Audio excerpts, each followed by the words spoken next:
Woohoo! How y'all doing? I haven't talked to y'all in forever because I basically accidentally took another week off.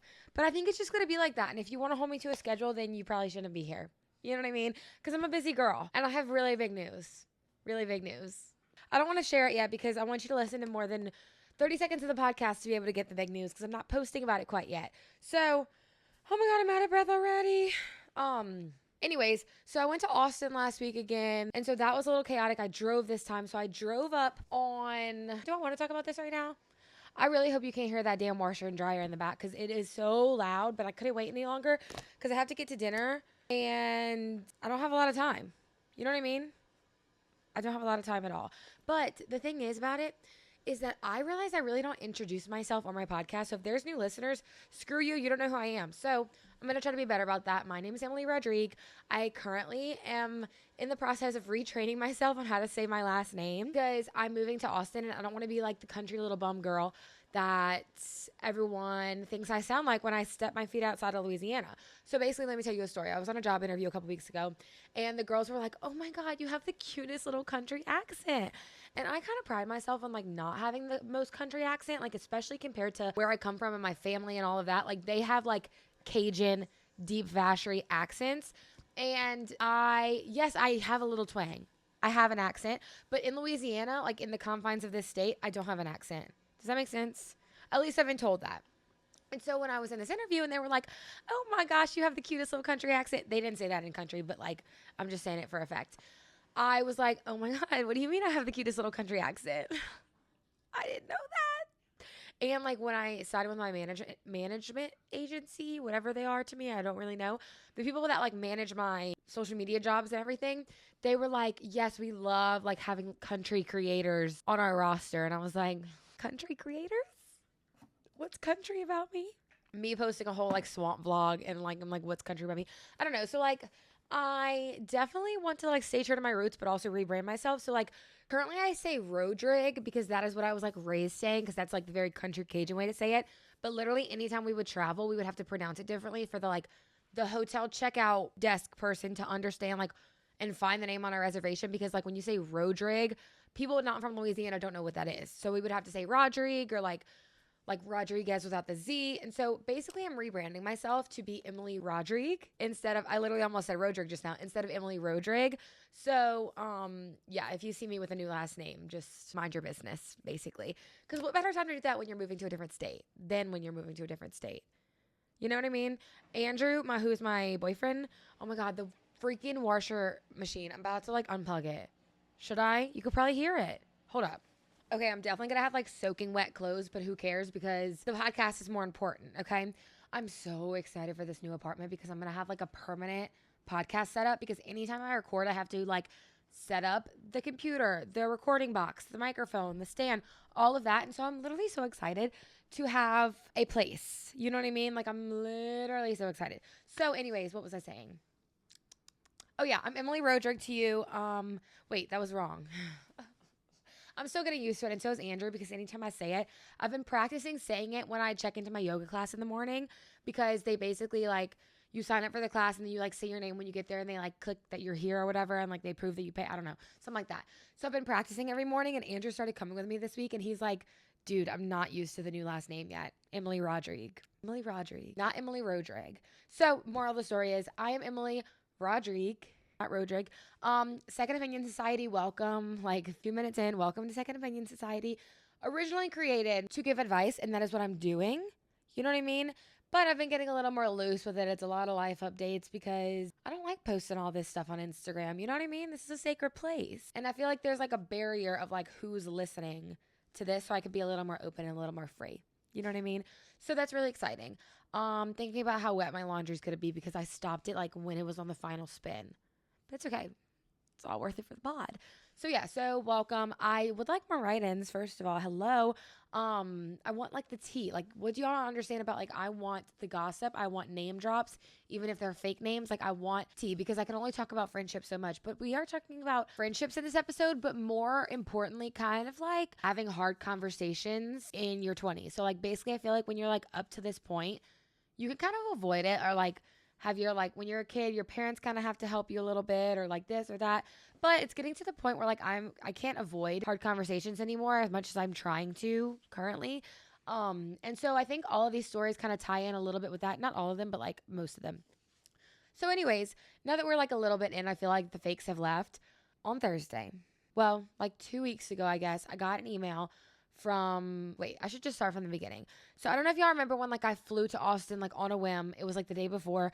That was for a job that I was applying to at this company, okay? So I applied to job A at the company. It was like a content creator position. And I made it past the first round. The second round was like a project round. So I did the project, made it past that round. And then I got an email that they wanted to interview me like the next day. And so I was like, oh my gosh, I want to work at this company so bad. By the way, it's a company that I learned about 2 years ago. And I learned about it on a photo shoot with Queen of Sparkles. And the photographer and the videographer were like, oh my God, you're moving to Austin. You need to look up this company. It's like 50 of you that work there. You would love it. You would fit in so well. You would love all the girls. And I was like, oh my gosh, this is great. Let me go look it up. So I followed them for forever now. But it's like not a place that hires very often, or I didn't see that they hired very often. So I was like, it's going to come down to like a perfect storm if this will happen or not. Like this has been like in my manifestation vibe for months. You know what I mean? And so I was like, okay, it's literally going to come down to if they have a job open around the time I want to move. I DM'd them last year just to introduce myself and say like, hey, I'm moving to Austin in 2025, blah, blah, blah, and all that. So this has been in the works for a while. So they post this job opening, content creator. I'm like, oh my God, that's perfect for me. So I, like I said, made it past the first 2 rounds, whatever. They want to interview me. It's the next day.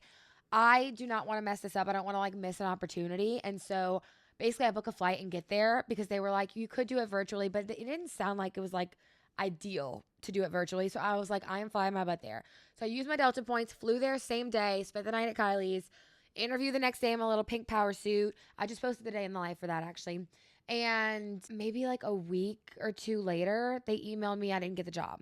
But I had applied for another position that was coincidentally also open at the company for a photo stylist.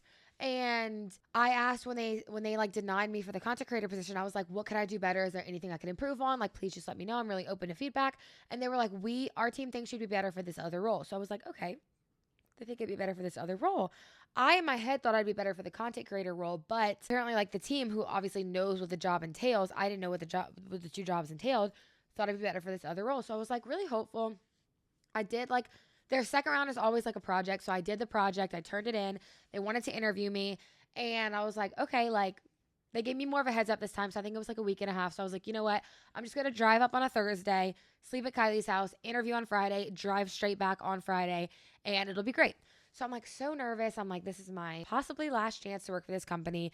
If not, I will have to really dive into like all the other job applications that I've submitted and like really dive in other places, which I just didn't want to do. But I was like, at least after this, I'll know if I have the job or if I don't have the job because I'm like really holding out for this. Like I really wanted to work at this company. Okay. And so everyone, my whole family and like friends knew all this too. Like they were like in for the ride, praying for me. Like all of Andrew's coworkers were so sweet. They were like, we're saying a prayer at 1. Like one of his coworkers said like a novena for me at 1. I was like, I have like everyone like just like rooting and cheering for me in this job interview to get this position. So the first part of the job interview was like on set on the photo shoot with the team that I would be working with if I got the job. Went so well. Like I had so much fun. All the girls were so amazing. And then the second part was like a sit down with 2 like higher ups in the company. And I thought that went really well, but I left and like obviously like second guessing every single thing I said. You know what I mean? I'm like, what if I didn't say this well enough? What if I didn't make this clear enough? What if I didn't do this? What if I didn't like, I was just second guessing everything. You know what I mean? And the one thing that I didn't second guess is that at the very end, I was like, is there anything y'all want me to clear up? Any questions, any concerns that I could just make more clear right now? And I'm so glad I asked that because they were actually very confused on all my side hustles because I was obviously talking about like my side hustles and how a lot of those skills apply to the job and how it's taught me a lot of things and all this stuff. And they thought all the side hustles and like the business and all of that were current. And so I was able to clarify that like all those are stopping. The only 2 things that are going to be happening is a 9-to-5 work job, which I'm trying to get and I want to put my all into. And my side thing is influencing in social media. But I made it clear to them that that kind of comes second to whatever job I may get. You know what I mean? And y'all probably won't love hearing that, but it's true. It's life. Like, this was the goal all along. Like, that's why I got an MBA. It's why I want a big girl job, because I want that normalcy, and I want to create content while I'm doing that normalcy. So it probably just won't be like as high a volume, but hopefully it'll be interesting and like relatable stuff. Anyways, so I was able to clarify that. So if you're interviewing, I would definitely suggest saying that question, because literally I think I would have regretted like every single part of the interview if I didn't say that at the end to clarify, because I don't know if I would have gotten the job if I didn't clarify. And by the way, I got the job. Oh, I got the job. So basically I was like not even an hour outside of Austin, because I left straight from the interview, didn't even like change or anything, and just started driving back to Louisiana because I was already going to get home late. And literally I'm like an hour outside of Austin, and I get a call from a random number, but the name, you know how it like suggests the name sometimes on like Apple phone, whatever, like a phone call. It was the name of one of the girls that interviewed me, and I was like, wait, this is either like a really mean prank from somebody that somehow figured out who I was interviewing with and was so excited. It is either the company calling me to let me down very nicely and very gently, or it's the company calling to like tell me I got the job. So my heart like sinks. I'm literally driving. I answer the phone. I'm like, hello? They're like, is this Emily? I'm like, yes. I like so wish I could have videoed it, but it was on my phone and I was driving. So like, there's no way. But like, hopefully I just remember this forever and ever. The first time I got my first big girl job. And they were like, okay, well, we know you're driving back right now. So we were going to email you, but we wanted you to see it like right away. So we were calling to let you know that we wanted to offer you the job. And literally, hopefully they had it on like speaker, not near their ears, because like the squeal I squealed, I literally was like, oh my gosh, I was trying to hold back tears. I didn't want them to know that I'm like the most dramatic person on earth just quite yet. So I was like, oh my gosh, like I didn't even know what to say. And she was like, we're going to send all the emails, all the details over email, like blah, blah, blah. We'll be in touch, blah, blah, blah. Like, drive safe, enjoy your weekend. And I was like, oh my God, thank you guys so much. Like, I really had so much fun. She said the second I walked out, all the girls were like, oh my God, we love her. She was great. She was wonderful. Like, and like, I felt the same way about them. So it was just like such a validating experience, because the stress that has been in my body about like wanting to work for this company, because it's a company that like I can tell everyone's so creative and happy and loves their job. And that's what I really want, is to just like be able to like express myself creatively, love my job, and like go to work every day with like a passion for what I'm doing. And that's exactly what I found. You know what I mean? So needless to say, I've been on very much cloud nine. So on the drive home, I was like in traffic around Houston, and I was just like so pumped up that I was like, I don't even care if I get home later. I'm going to the Galleria and I'm treating myself to my first big girl job purchase. Do I have a big girl job paycheck yet? No, I start like in a week. But I was like, let me go to Swarovski, I think that's how you say it. And I got myself a little ring. I'm going to post about it once I post this on Instagram.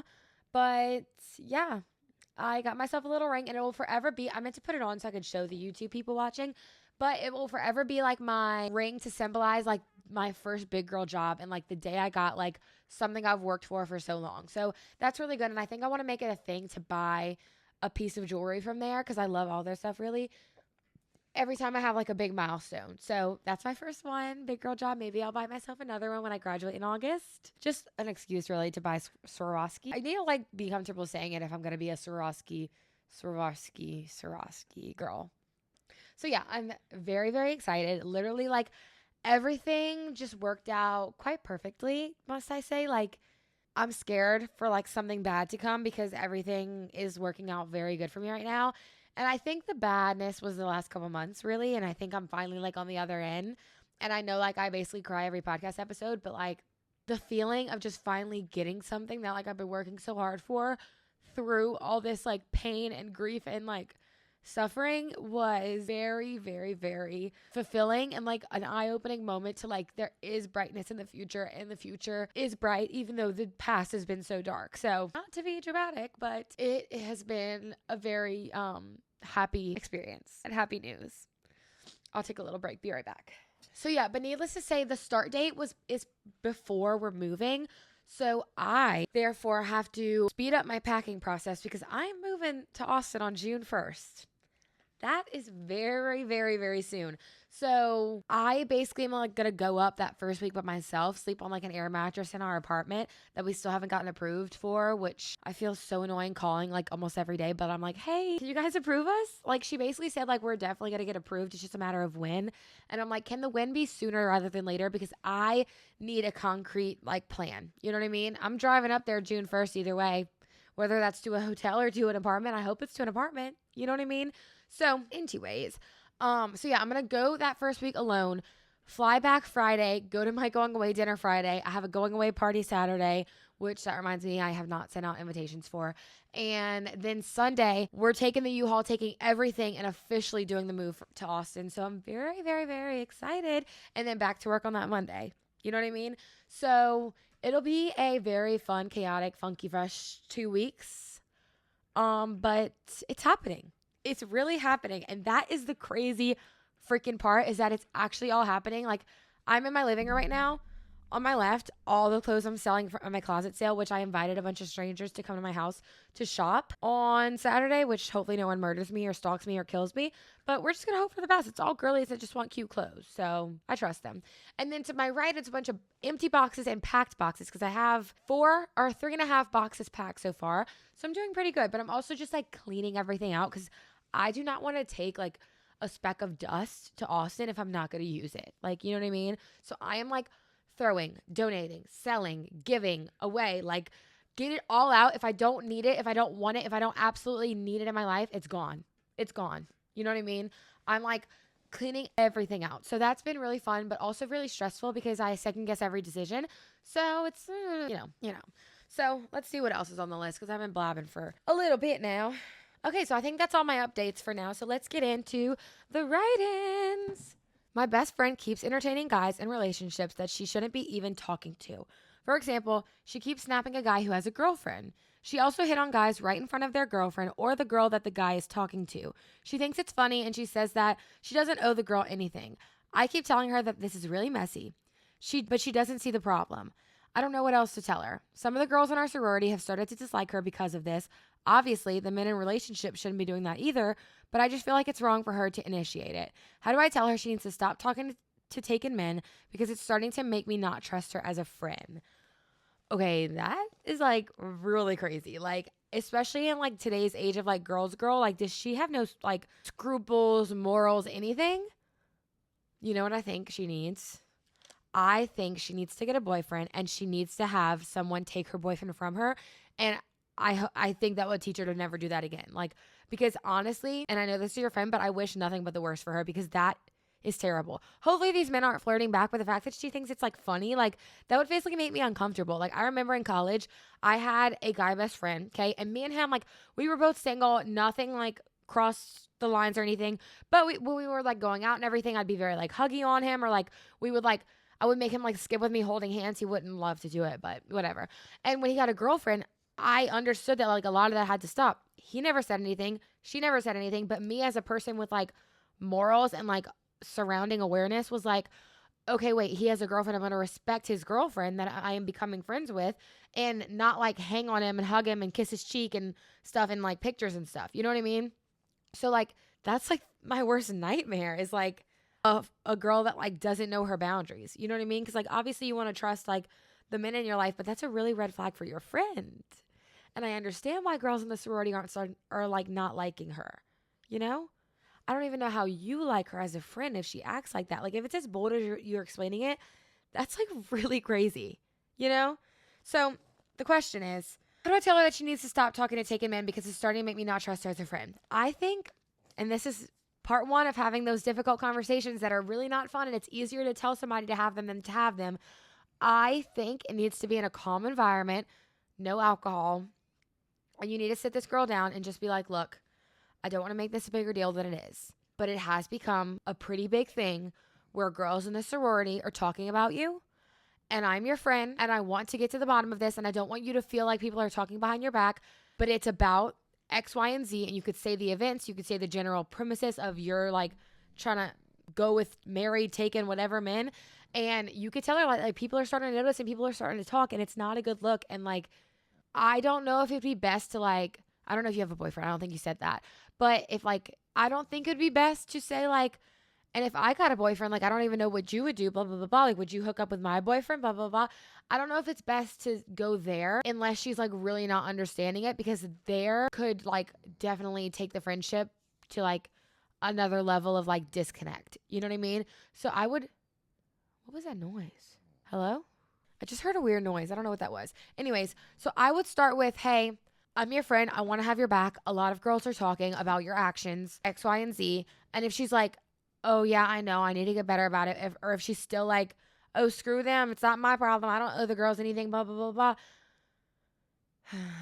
Then I think that's when you need to go to like us personally. Like, look, it's these girls talking about you, but it's also me feeling a certain way of like, if I got a boyfriend and I brought him around you, I don't even know if I would trust it.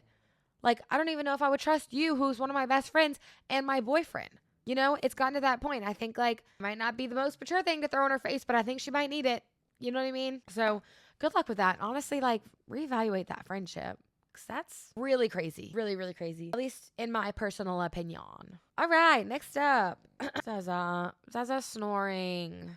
Okay, what's your advice on going about trying to reconnect after a lot of silence, especially when we've talked not the best about that person out of hurt and sadness over the years? I don't know if anything's ever gotten back to her, but it's making me feel so nervous to reach back out. I just think maybe my perspective of this person was skewed based on other people I was hanging out with at the time. Also, I love your advice about finding new friends. I struggle with this so much. All my friends have moved post-college, and I'm still here trying to figure out how to make meaningful connections from the start. It's so hard. Everyone I work with is a little too older, and I'm just craving those fun friendships I had in college.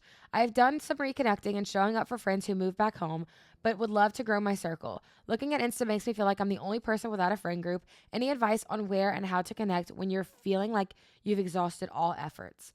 So let's go on the first question. How to reach back out. So I think this is where maturity comes in and having those hard conversations. And like I said, I'll be the first to say it's a lot easier for me to tell you to do it than to do it yourself. You know what I mean? And I acknowledge that because I have some hard conversations that I need to do and handle soon. And like, I am like definitely pushing them off. But I think having the hard conversations just makes it worth it. And if this was a friend that you were like very close with and had that meaningful relationship with, I think you could just put your hands up. And I don't know if there was like a thing that like made y'all fall out, or if it was just like a gentle drift apart. But honestly, like, and this might not be the best advice, this is just where I'm coming from right now, is a place of just honesty and transparency. So going to her and just being like, look, I know we've grown apart, or I know we like went through X, Y, and Z. And honestly, I want to be fully straight up with you because I feel terrible and I want to like work through it. I have had a very negative perception of you, and like I've had moments where I might have not acted like the best friend and told people that like I was frustrated with you, or I thought this about you, and it might go very south before it gets better. But I think in the spirit of transparency, I don't think that friendship would like come back together unless you were open and honest about like not exactly every detail of what you said, but just the general like concept of like you weren't the best friend and you were very frustrated and you've learned about that and you feel very sorry about that and you want to be friends again. You know what I mean? And it's going to be hard and it might not ever happen again, but at least like you can be open and honest with this person. And if they did hear things that you said about them, I think an apology would go a long way. You know what I mean? So there's not the question of like, did you do the right thing? I think if you're open and honest and just tell them, and even if they didn't hear that, yes, it like might hurt them a little bit if they thought like y'all were these great friends and like you would never speak bad about them. But I think it would like help you move further in your relationship. Is that really bad advice? I don't know. Like, I think it's just in the era of life I'm in, just to be like open and honest, you know, transparency is queen, king, whatever. And then second is any advice on where and how to connect when you feel like you've exhausted efforts. So I'm kind of going through this right now. Like I'm moving away from my college friends, and a lot of my college friends moved after college, which made it very hard. And I've had like basically, what do I say, like quarter life crises about friendships, you know what I mean? And just like feeling like I have like a solid group of people because it ebbs and flows. And I think that's something that social media doesn't show, is that friendships come and go. You know what I mean? Yes, there's going to be that friend that you're there all the time and you could pick up with like a day was never missed. But there's like, and I've talked about this a lot, there's different friendships for different phases of your life. You know what I mean? And so I think the hardest but most important realization in this age is that not every friend is going to be a forever friend, and not every friend is going to be the friend that you need them to be at that time in your life. I've learned that more than anything these last couple of months, especially just like with the grief of it all. Not every friend is going to be the friend that you need. And it comes to a point where you have to know that you've exhausted all your efforts with that friend and it's okay to let go. You know, like it's sad, it sucks. It's almost like grieving someone that's still here, but you sometimes have to think about yourself and like think about what's best for you. And yeah, so that's one thing of it. Another thing is trying to like form those friendships. And I will hopefully have another perspective on this when I move to this new city and when I form these friendships. But also, like you said, your coworkers are older. If you enjoy their presence, dive into that friendship. You know what I mean? Age doesn't necessarily matter. Now, I know you said like you want more like fun, like you had in college friendships. Take the friends you already have and go out. You know what I mean? I don't know if you're a drinker. If you are, go out, because literally some of the best like girl time conversations I've had is in a girl's bathroom. You know what I mean? Like literally in a girl's bathroom, you meet the most random girls. You're all a little tipsy. You're all a little drunk. You get each other's Instagrams. Follow up on that. I feel like the biggest thing that I'm learning is that like it's not weird to follow up. You know, for the longest time, if I met a girl drunk in the bathroom and I followed her on Instagram, I'd be like, oh, I can't DM her. That's weird. Why is it weird? You were just talking to her last night in the bathroom. You know, why can't you DM her now? Like, that was just always something that like was like a weird wall. Another thing, I was talking about this with one of my friends the other day. I have like very much struggled with the fact of I know a friend is close to me and I like know we are very close friends, but I'm always scared that like she would think it was weird if I FaceTimed her out of the blue. You know what I mean? And like, that's weird. Why can't I talk to her in person? Why can't I hang out with her in person? But like, I think it's weird to like FaceTime her up to like continue the friendship if we can't see each other every day. You know what I mean? So like, that is a hump I had to get over of like FaceTiming my friends and me not like thinking that it's weird. You know, I don't know if that makes sense. I don't know if that's a niche problem, but me and my friend were talking about this the other day. And so now we're like both comfortable FaceTiming each other because we like established we both felt weird FaceTiming the other one, but like it wasn't weird. Like neither of us would think it was weird if one of us FaceTime the other one, but we both felt weird FaceTiming the other one. Does that make sense? So I think my biggest tips, drunk in the girl's bathroom, follow up on everything, and really hone in the friendships that feel important to you. Because that was another thing that I was always scared of is like, I would feel like a friend would be like a forever friend, bridesmaid in my wedding, blah, blah, blah. But I'd be scared to like almost like, not love bomb them, but I was scared because I'm a very like dramatic, emotional, extra person. I talk about my emotions. I talk about everything. And I almost didn't want to freak people out just being like, I'm obsessed with you. I think you're my friend forever. And I feel like I should have been more open about that. You know what I mean? Especially with the fear of death lingering, it's opened my eyes to whatever is on my mind. I need to get it out. You know what I mean? So like, for example, and this is like grief PTSD. I mean, I keep talking about grief today, but I've been going through it with like all these life changes and everything. It's just a lot. But if I could teach you anything, it's that I think you should always follow up on your thoughts of like love. That's like a weird statement, but I'll explain. So like, I always told my friends, I love you. It was weirder when I was like freshman, sophomore, and I wasn't very close to these friends. And like, I had this one friend that would always say, I love you. Anytime we were saying goodbye, anytime we were saying hello, even like she would say, I love you. And it really taught me like, truly, if you have love for a person, you need to tell them. Like, it's weird, but you need to tell them like, I love you. And so I have like never said goodbye to a friend basically without like hugging them and saying, I love you. And I'm so glad for that because I know the last time I saw my friend that passed away, Claire, I gave her a hug and I said, I love you. Let's hang out soon. Because it'd been like a little while since we'd seen each other and like hung out one-on-one. And it sucks. That was the last time I saw her. It was on my 24th birthday. But I know I told her, I love you.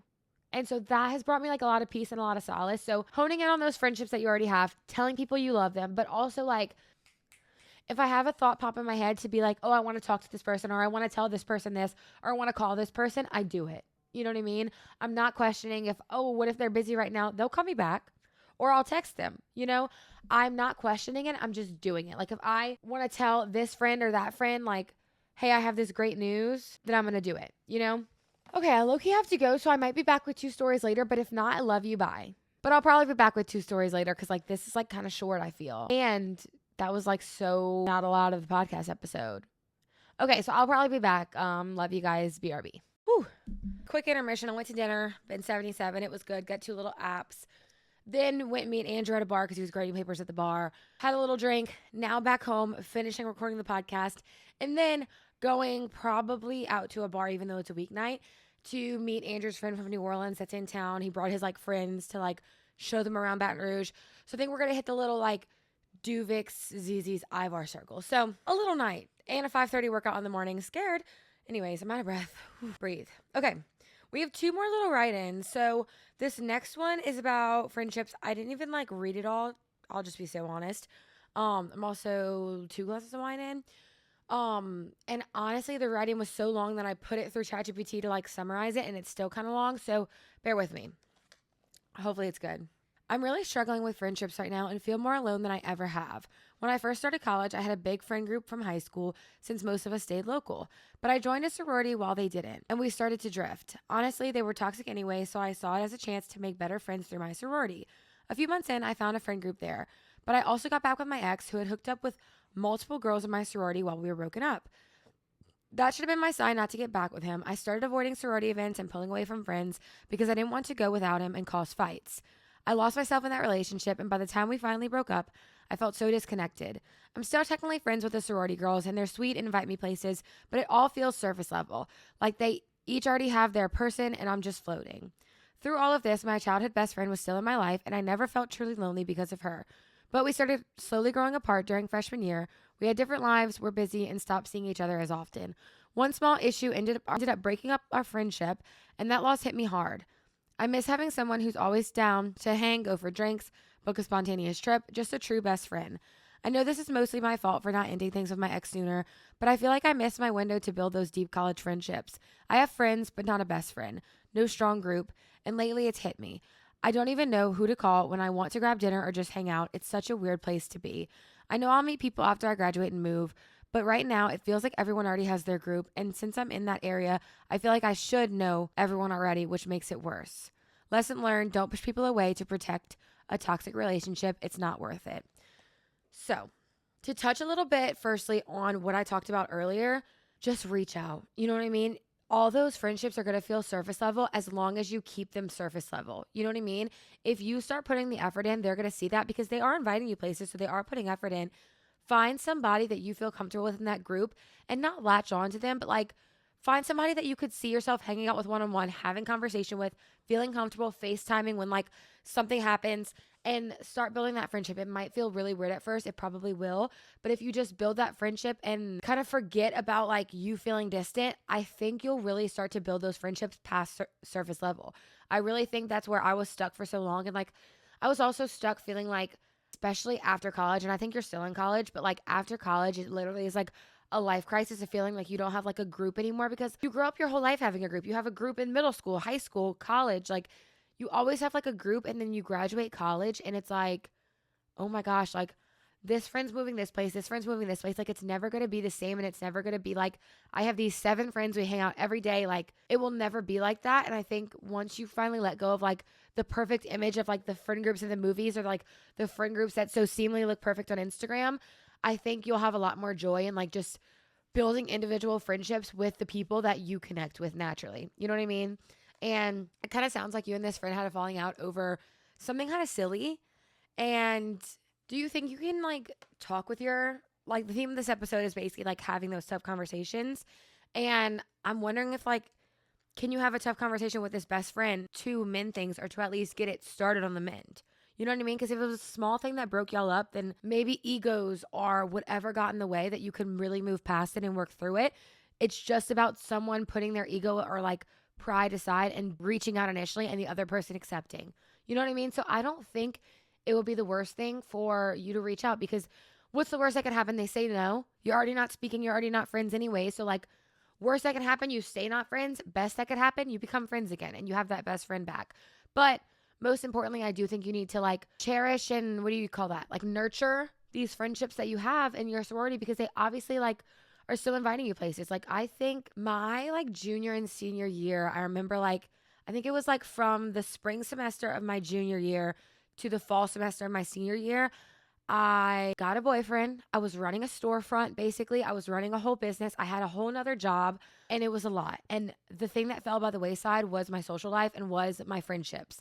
And it sucked because I felt like I wasn't close to these girls, and they eventually just like stopped inviting me because I would always just say, no, I can't do that. No, I can't do that. I have work. I have this. I have that. Like, I was dedicating all of myself to all these other things, and I didn't give like a sliver to like social and friends. And like, it really affected my friendships with these people. And then finally, when I came back, they were all so happy. And I just had to focus on like building these relationships back almost. Like they never were like gone, but they were different because I was so wrapped up in other things. You know what I mean?